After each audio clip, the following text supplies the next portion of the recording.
Student, कैसे हैं आप सब। Welcome to my YouTube channel. आज मैं आपको 9th क्लास के math unit number 8 exercise number 8.1 करवाऊंगी, जो कि मोस्ट इंपॉर्टेंट है, लेकिन सिर्फ शॉर्ट आंसर्स के लिए। तो सबसे पहले हम इधर क्वेश्चन नंबर 1 की तरफ जाते हैं, जिसके ऊपर लिखा है determine the quadrant of the coordinate plane in which the following lie. अब सबसे पहले तो हम ये देखेंगे कि ये क्वाड्रेंट है क्या, इसको समझना चाहिए ना कि है क्या। अगर हमें इसका पता होगा तो ही हम डिसाइड करेंगे ना कि कौन सा पॉइंट कौन से क्वाड्रेंट में लाई करता है। तो सबसे पहले हम ये देख लेते हैं कि क्वाड्रेंट होता है क्या। देखते हैं, इधर मैंने एक टेबल टाइप बनाया है जिसमें मैंने 4 तरह के क्वाड्रेंट लिए हैं। सबसे पहले अगर आप देखें, आपके पास जो वैल्यू गिवन है उसके दोनों साइन पॉजिटिव हैं, तो इसका मतलब वो फर्स्ट क्वाड्रेंट में लाई करेगी। और अगर आपके पास जो वैल्यू गिवन है उसका फर्स्ट जो नंबर है उसका साइन नेगेटिव है, जबकि सेकंड नंबर उसका साइन पॉजिटिव है, तो वो सेकंड क्वाड्रेंट में लाई करेगी। अगर आपके पास जो वैल्यू गिवन है उसके दोनों साइन माइनस में है, तो फिर वो आपके पास थर्ड क्वाड्रेंट में लाई करेगी। अगर आपके पास जो वैल्यू गिवन है उसका फर्स्ट नंबर पॉजिटिव जबकि सेकंड नंबर नेगेटिव है, तो वो आपके पास फोर्थ क्वाड्रेंट में लाई करेगी। अब आ जाते हैं हम लोग एक्सरसाइज की तरफ। एक्सरसाइज का पॉइंट नंबर मतलब पार्ट नंबर 1 हमारे पास उन्होंने दिया हुआ है p इंटू -4 एंड +3। अब फर्स्ट जो नंबर है वो हमारे पास 4 है और उसके साथ साइन माइनस का है, जबकि सेकंड नंबर हमारे पास 3 है, उसके साथ साइन पॉजिटिव है। अब आप इस पूरे टेबल में देखें कि आपको माइनस और प्लस कहाँ नज़र आते हैं। अगर हम सेकंड क्वाड्रेंट की बात करें तो इसके फर्स्ट जो है साइन वो माइनस है, सेकंड प्लस है।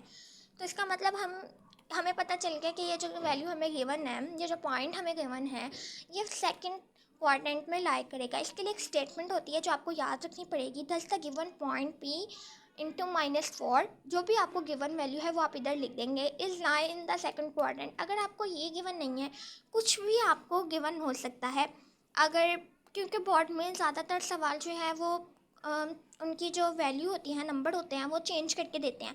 मिसाल के तौर पर अगर -6 और +5 है, अब सेकंड क्वाड्रेंट में पहला साइन माइनस सेकंड प्लस है, तो भी ये सेकंड में ही लाई करेगा। इसके लिए हमने स्टेटमेंट क्या लिख दी, दस the given point is lie in the second quadrant. जबकि दूसरा, अगर हम सेकंड पार्ट की तरफ जाएं तो उधर हमारे पास दोनों जो हमारे नंबर हैं, जो वैल्यू है, जो हमें पॉइंट गिवन है, उसके दोनों जो नंबर, जो दोनों डिजिट हैं वो माइनस हैं।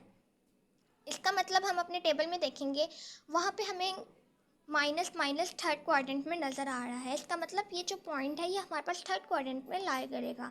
इसके लिए भी एक स्टेटमेंट है। अब आपने यही स्टेटमेंट लिखते जाना है, बस क्वाड्रेंट का नंबर और जो वैल्यू गिवन है, जो नंबर गिवन है, जो पॉइंट गिवन है, वो चेंज करते जाना है। अब जैसे देखें, दस द गिवन पॉइंट, अब जो पॉइंट हमें गिवन है वो आ गया इस लाइन द थर्ड क्वाड्रेंट। अगर आप इतनी लंबी लंबी स्टेटमेंट्स याद नहीं करना चाहते, ये लेंथी हो जाती हैं, अगर आपको ये भूल जाता है the given point, the given मतलब ये, अगर आपको ये स्टेटमेंट भूल जाती है, तो इसके लिए एक और बहुत ही आसान तरीका है, जो कि सिर्फ मैं ही आप लोग को बता रही हूँ। थर्ड, अगर हम पॉइंट देखें तो इसमें मैंने स्टेटमेंट चेंज लिखी है, 10 जो पॉइंट जो वैल्यू हमें गिवन थी वो आ गई इस लाइन द फर्स्ट क्वाड्रेंट। आप सिंपली इस तरह भी कर सकते हैं। अगर अच्छा, अब उन्होंने हमें जो पॉइंट गिवन किया है उसमें फर्स्ट नंबर पॉजिटिव है, सेकंड पॉजिटिव है, इसका मतलब पॉजिटिव फर्स्ट में ही लाई करेगा। इसी तरह फोर्थ वाला भी है, फर्स्ट पॉजिटिव सेकंड नेगेटिव, इसीलिए ये फोर्थ में लाई करेगा, क्योंकि मैंने भी आपको ऊपर बताया कि जो पॉजिटिव और नेगेटिव है वो फोर्थ क्वाड्रेंट में लाई करेगा। इसी तरह हमारे एक्सरसाइज नंबर 8.1 का क्वेश्चन नंबर 1 जो है बिल्कुल क्लियर हो गया है। अगर आपको मेरी अच्छी समझ आती है तो प्लीज़ मेरे चैनल को सब्सक्राइब और लाइक ज़रूर करें, ताकि मैं और भी मज़ीद आप लोग को समझा सकूं, मज़ीद वीडियोस बना सकूं, जिससे आप लोगों की स्टडी, आप लोगों की पढ़ाई में आसानी हो सके। मैं सिर्फ मैथ नहीं, आप लोग को और भी कई चीज़ों जो आपको नहीं समझ आती वो आप कमेंट में मुझे बता सकते हैं, ताकि मैं आपको वो भी समझा सकूँ।